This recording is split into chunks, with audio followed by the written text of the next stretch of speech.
Comment réaliser un mur en pierre maçonnée? En plus de la caisse à outils traditionnelle, il nous faut des blochets, un tétu, une pointerolle, une chasse, une massette, un taillant, une brosse métallique. Côté matériaux, on vérifie que tout est bien sur le chantier. De la pierre en moellon, du mortier de pose, du mortier de joint, de l'hydrofuge. Pour votre sécurité, n'oubliez pas les gants, le casque, les lunettes, les protections auditives, les chaussures de sécurité. La préparation du mortier sur chantier nécessite de vérifier la compatibilité de la chaux avec la pierre utilisée. Référez-vous au DTU 20.1 pour plus de précision. Première étape, la préparation. Réalisez le gabarit du mur souhaité, réglé selon l'aplomb et le fruit désiré. Fixez 2 cordeaux, espacés d'environ 40 cm le long des piges. Ceux-ci vous permettront de dégauchir le mur. Repérez au sol la position de votre première assise. Deuxième étape, le mortier de pose.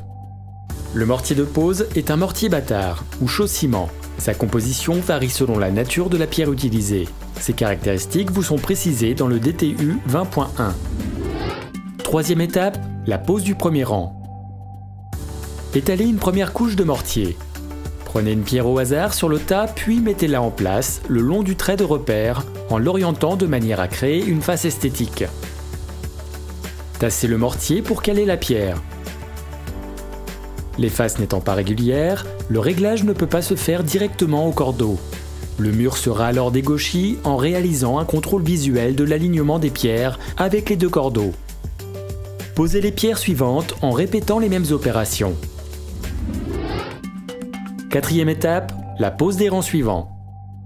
Étalez du mortier sur le premier rang de pierres tout en remplissant les joints verticaux. Positionnez une pierre en recouvrant au maximum les joints verticaux, afin de ne pas créer de coups de sabre. Au besoin, des petites pierres ou moellonnailles serviront à caler les moellons ou à combler les joints.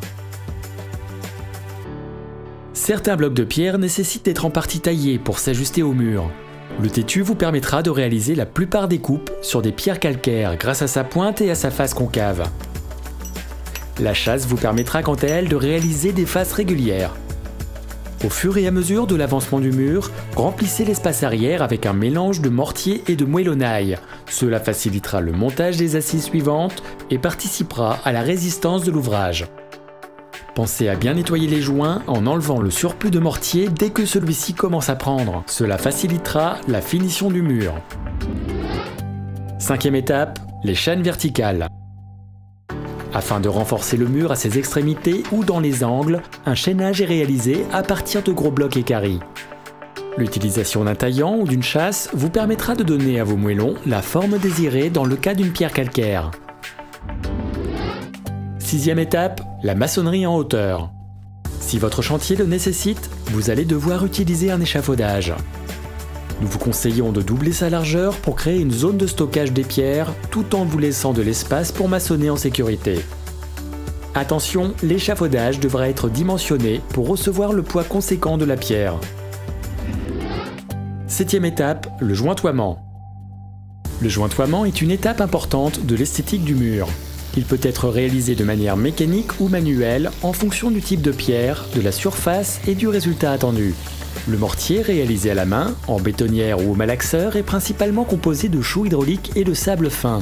Son dosage dépend du diagnostic du support, de la nature des matériaux, du mortier en place, du choix du sable et également de sa capacité à passer en machine.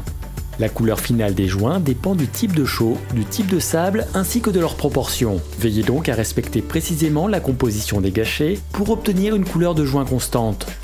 Vous pouvez également utiliser un mortier industriel prédosé. Remplissez les joints.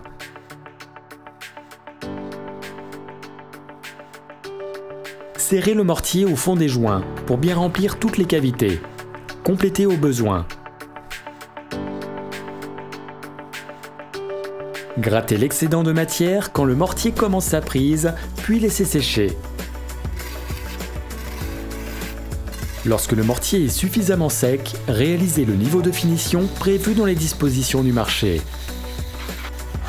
Un balayage des joints en fin d'application permettra d'ôter les poussières de mortier. Et voilà, c'est à vous de jouer.